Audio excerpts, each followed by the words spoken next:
la evaluación relacionada con sistemas de ecuaciones lineales va a estar abierta a partir de mañana y van a tener 7 días. Las personas que quieran hacer la evaluación, no es obligación, pues no es, según la resolución, no se puede evaluar, pero yo lo quiero dejar a su disposición por si deciden hacer la evaluación. De todos modos, va a estar abierta por 7 días a partir de mañana. Las Profe, personas pero que no no, será evaluada. sí, es una evaluación. Si tú la haces, te va a calificar, pero eso solamente si tú la quieres hacer en esta semana.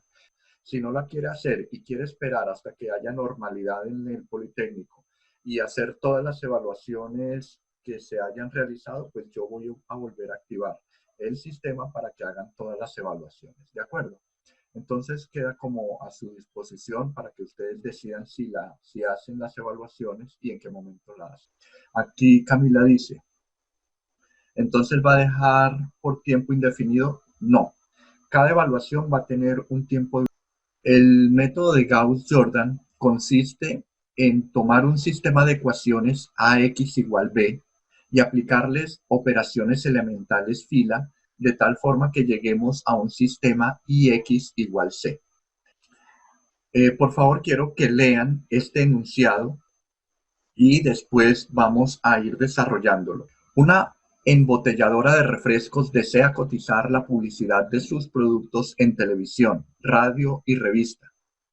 Se tienen 3 propuestas del plan de medios de acuerdo con el presupuesto asignado acerca de la cantidad de anuncios por medio en el transcurso de un mes. En el primer presupuesto, cada anuncio en televisión tiene un coste de 250,000 pesos, en radio 5,000 pesos y en revistas 30,000 pesos. El segundo presupuesto, 310,000 pesos, 4,000 pesos, 15,000 pesos. Y en el último presupuesto, 560,000 pesos, 10,000 pesos, 35,000 pesos. Los totales por presupuesto son los siguientes: 21,795,000, 31,767,000 y 61,225,000. Determine la cantidad de anuncios cotizados por cada medio. Entonces, quiero que ustedes tomen un momento y organicen la información, tomen los datos y organícenlos. Ya tenemos la organización de los datos, pero entonces ahora me están preguntando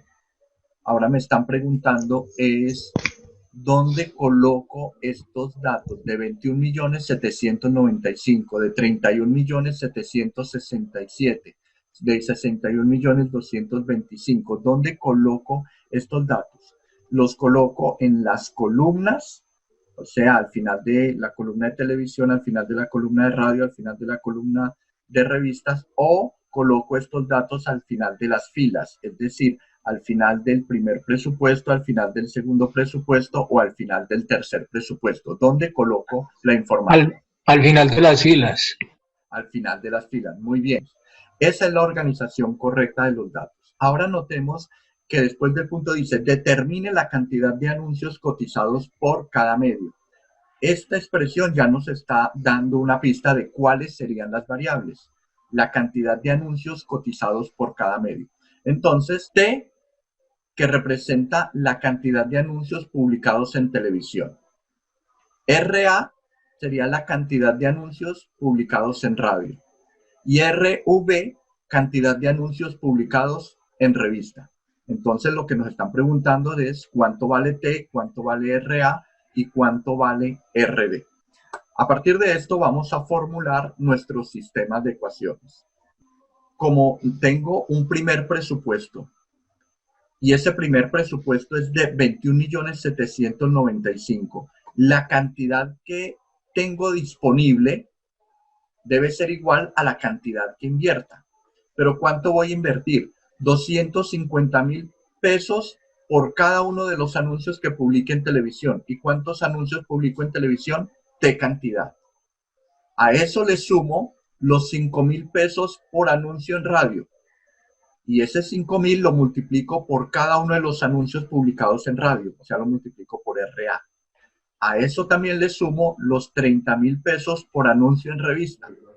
Ese 30,000 multiplicado por la cantidad de anuncios publicados en la revista me debería dar la cantidad de dinero invertido. Debe ser igual a la cantidad de dinero disponible. Y la misma lógica quedaría para las otras dos ecuaciones, quedando entonces este sistema de ecuaciones.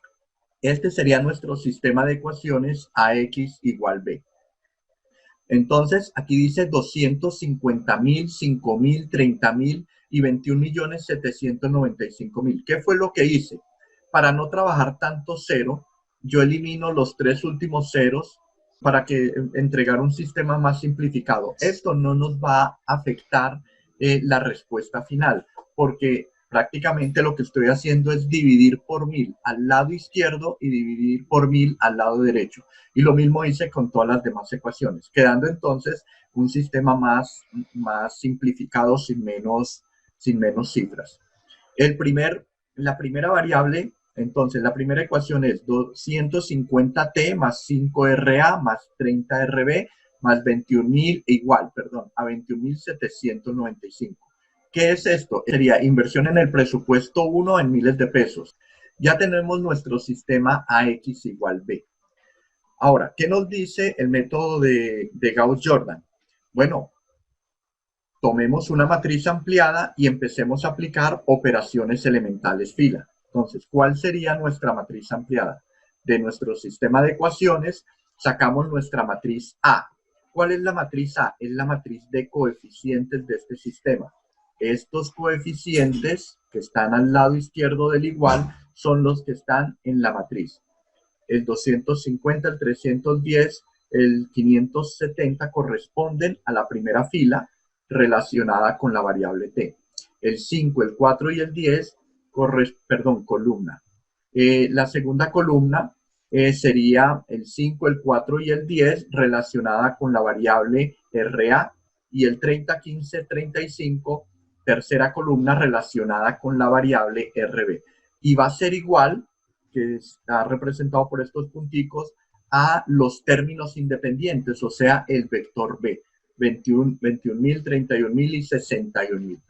El paso a seguir para solucionar esta matriz ampliada, recordemos que por Gauss-Jordan debemos convertir la diagonal principal en unos y todas las demás entradas vamos a convertirlas en 0. El primer paso sería convertir este 250 en 1. Para convertirlo deberíamos multiplicar toda la fila 1 por el inverso multiplicativo de 250. Es decir, la operación que vamos a realizar es la operación M1, 1 sobre 250. M1 que indica que vamos a multiplicar la fila 1 por el inverso multiplicativo del pivote. El pivote en este caso es 250, el inverso multiplicativo sería 1 sobre 250. Al multiplicar este dato por toda la fila obtenemos esta matriz resultante. Vamos a evaluar cada uno de los resultados. El 250 de la primera entrada lo multiplico por 1 sobre 250, el resultado va a ser 1, es decir, está cambiando la fila 1. Ese es el resultado de la primera entrada. Veamos el segundo. El 5 de la segunda entrada de la matriz lo multiplicamos por 1 sobre 250, el resultado es 1 sobre 50. Está cambiando solo la primera fila. El tercer dato, 30, lo multiplicamos por 1 sobre 150 y el resultado es 3 sobre 25, que corresponde a la tercera entrada de la matriz. El último dato sería 21,750 multiplicado por 1 sobre 250. El resultado lo colocamos como última entrada de la primera fila de la matriz resultante. Ya tenemos entonces la primera operación fila realizada y ya convertimos el pivote 250 en un 1. ¿Por qué lo convertimos en 1? Recordemos, vamos a convertir toda la diagonal principal en unos, porque vamos a buscar una matriz identidad. Como ya tenemos un 1 en el primer pivote, convertimos el pivote en 1, ahora vamos a convertir los números que están debajo de ese 1, vamos a convertirlos en 0. Para convertir este 210 en 0 debemos cambiar toda la segunda fila. Entonces la operación elemental fila sería E21. E2 significa que cambia la fila 2.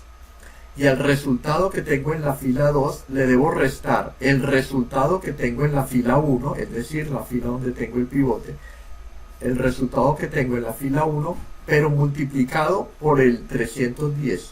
¿Este 310 de dónde salió? Ese 310 es el número que voy a convertir en 0, es este número, pero dividido entre el pivote. Pero como el pivote es 1, 310 dividido 1 da lo mismo. Procedamos entonces a aplicar esta operación y vamos a evaluarla. Esta sería la matriz resultante, pero evaluemos cada una de las entradas de la segunda fila. Veamos entonces.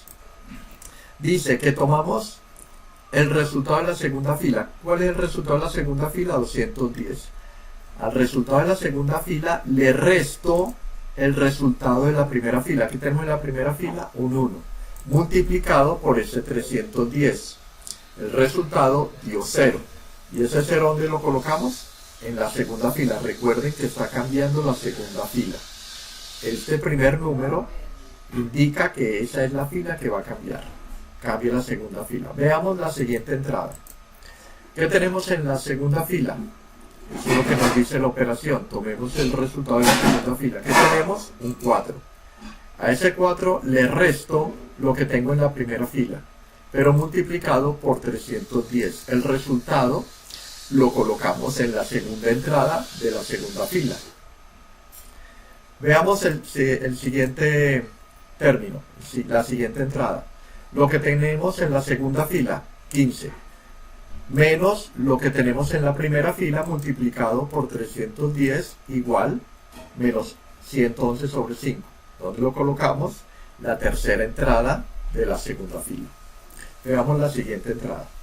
Lo que tenemos en la segunda fila, le resto lo que tengo en la primera fila, pero multiplicado por 310. El resultado lo colocamos en la última entrada de la última fila. Debemos recordar que esta operación se hace de la siguiente forma. Al 31.767 le resto el resultado de multiplicar este fraccionario por 310. Cuando a 31.000 le resto el resultado de esta multiplicación me da esto. Es un error si usted a 31.767 le resta el fraccionario y después de haber hecho esa operación multiplica por 310. Eso es un error, no se debe hacer. Ahora calculemos la segunda operación fila, la operación E31. Es decir, que cambia la fila 3. ¿Por qué cambia la fila 3? Porque este 560 lo vamos a convertir en 0. Cambia la fila 3. Toda la fila 3 va a cambiar. Lo que tengamos en la fila 3 le vamos a restar lo que tengamos en la fila 1, pero multiplicado por 560. El 560, el número que colocamos dentro del paréntesis, es el número que vamos a convertir en 0, pero dividido en 1. Entre el pivote, 560 entre el pivote da 560. Efectuemos entonces, o verifiquemos entonces, los resultados de esta matriz. Hagamos cada una de las operaciones. Lo que tengo en la tercera fila, menos lo que tenemos en la primera fila por 560. Al hacer esta operación el resultado es 0. ¿Ese 0 dónde lo colocamos? Ese 0, por lo tanto, sería la primera entrada de la tercera fila. El siguiente resultado, lo que tenemos en la fila 3, 10, menos lo que tenemos en la primera fila, 1 sobre 50 por 560. El resultado lo colocamos en la segunda entrada de la tercera fila.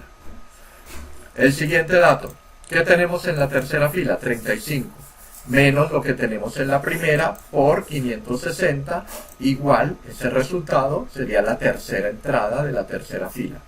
Y el último sería lo que tenemos en la tercera fila, 61.225, menos lo que tenemos en la primera, que es este fraccionario. ese fraccionario por 560. El resultado de esa operación lo colocamos en la última entrada de la tercera fila. Ahora, nuestro segundo pivote sería este, menos 11 sobre 5. Debemos convertirlo en 1. Recordemos que la diagonal principal debe ser una diagonal de unos. ¿Cómo convertimos este número en 1? ¿Cuál es ese número? Es el inverso multiplicativo, es decir, el 5 pasa al numerador y el 11 pasa al denominador. La operación elemental fila sería M2, es decir, que multiplicamos la fila 2. Nuestra matriz resultante sería esta.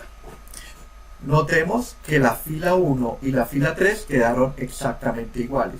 Solamente cambia la fila 2. Verifiquemos entonces los cálculos. Si multiplicamos este fraccionario por la primera entrada de la fila 2, que es 0, cualquier número multiplicado por 0, ¿cuánto da? 0. Ese sería el 0 que aparece en la matriz resultante, la primera entrada. Analicemos el segundo.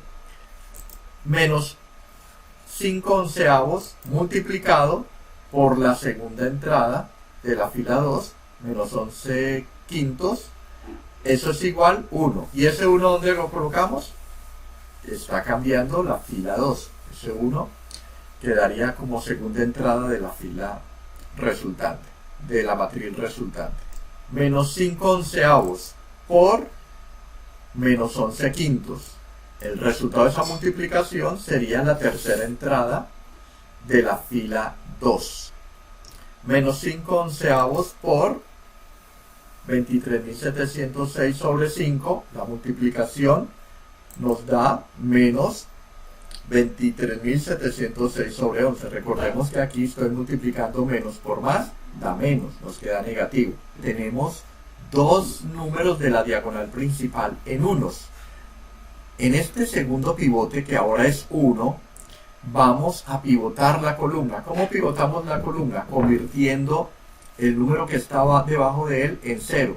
Pero como estamos buscando una matriz identidad, debería también convertir en 0 el número que está arriba. Empecemos convirtiendo este número en 0.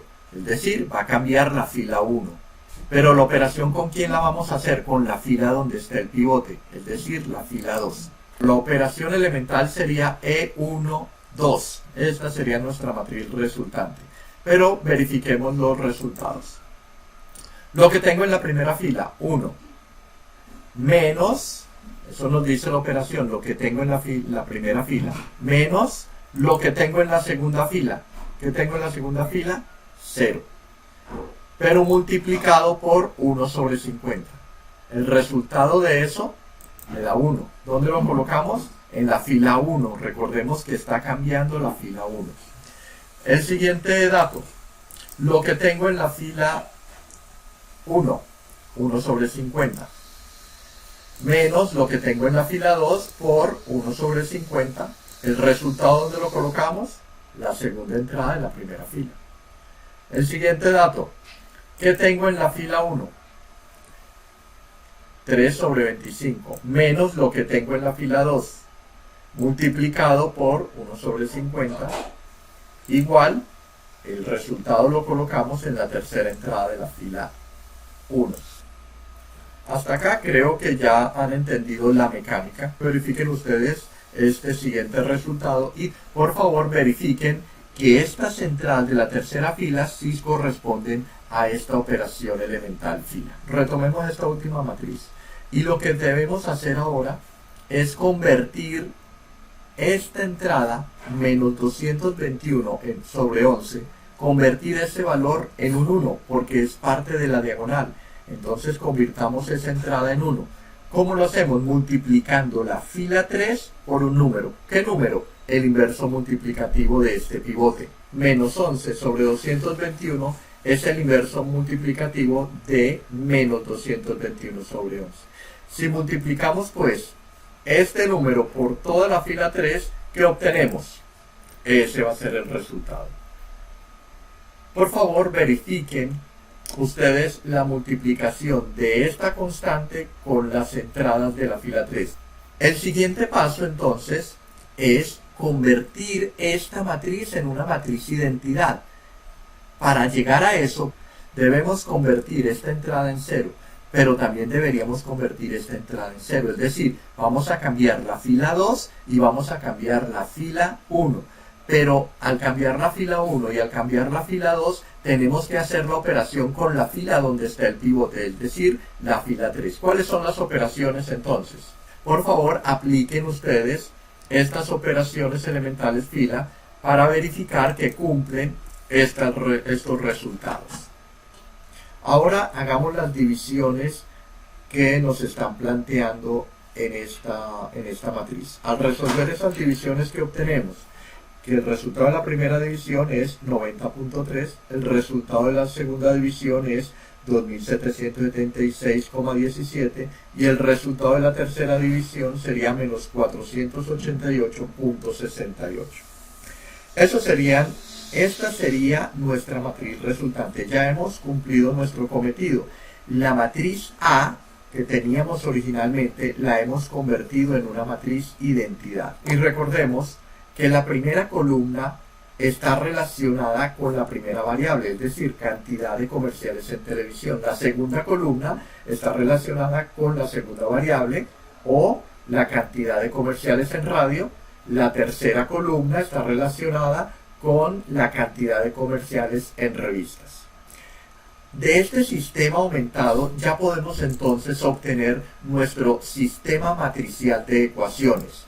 Este sistema matricial de ecuaciones tiene la estructura IX igual C, donde I es la matriz identidad, el vector X sería el vector incógnita, igual al vector C, que sería el vector solución. ¿Qué obtendríamos entonces al multiplicar estas dos matrices? Tendríamos que nuestro sistema de ecuaciones lineales IX igual C sería primera fila, primera columna igual a 90.3. Quedaría T igual a 90.3.